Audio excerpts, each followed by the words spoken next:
炳叔啊，我加入咗建築呢行之後咧，先發覺起一棟樓真係唔易噶。齋講整水喉呢個工序啊，就已經唔簡單啦。係啊，國強。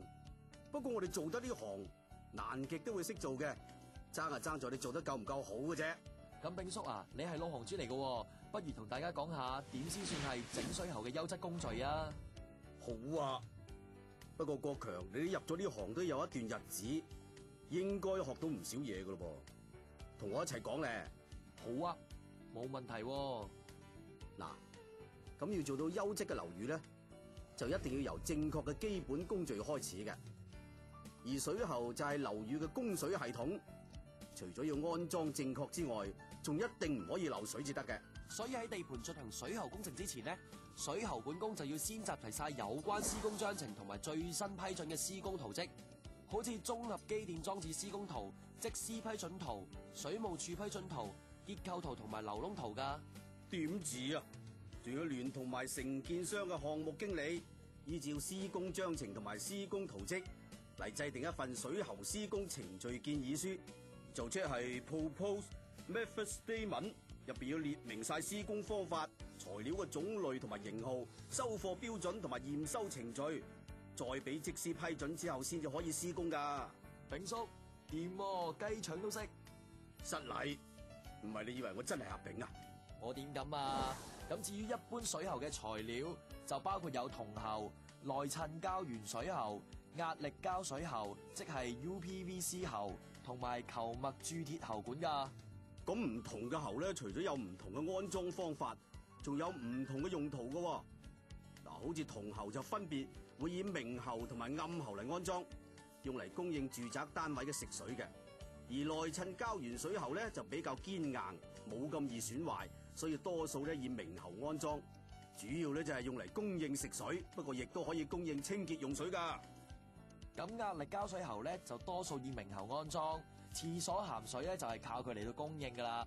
咁至於球脈鑄鐵喉管咯，就係屬於較粗嘅一種水喉，直徑啊有成80mm 以上，專係負責泵房嘅大喉供水，同埋用嚟接駁政府街水嘅 check 標位嘅。嗱，咁除咗水喉之外，其實咧仲有好多其他配件嘅。開講都有話，牡丹雖好都要綠葉扶持啊嘛。而且呢啲配件咧都要預先得到則師嘅批核，先至可以地盤用嘅。好似有各種喉管嘅開 T 位配件、轉彎位配件，同埋閘制配件啦。另外銅喉配件咧就有銅石曲、銅石三叉同埋銅喉喉馬嘅。仲有喺安裝灰色或者白色壓力膠喉嘅時候，要用嘅三叉同埋愛嚟供鹹水用嘅90度曲。至於安裝內襯膠原水喉用嘅呢，就有三叉同埋曲。仲有安裝喺室內嘅熱浸原水包膠邊喉馬，同埋安裝喺室外嘅不鏽鋼包膠邊喉馬，再預備埋喉管嘅油漆樣板呢，咁就差唔多啦。咁有料都要睇下係咪好料至得嘅，所以水喉管工就要將來料同埋機電工程顧問批准嘅材料互相核對，而且仲要特別注意水喉嘅級數啦、厚度、牌子同埋來源，check過晒符合標準嘅話，先至可以接收噶。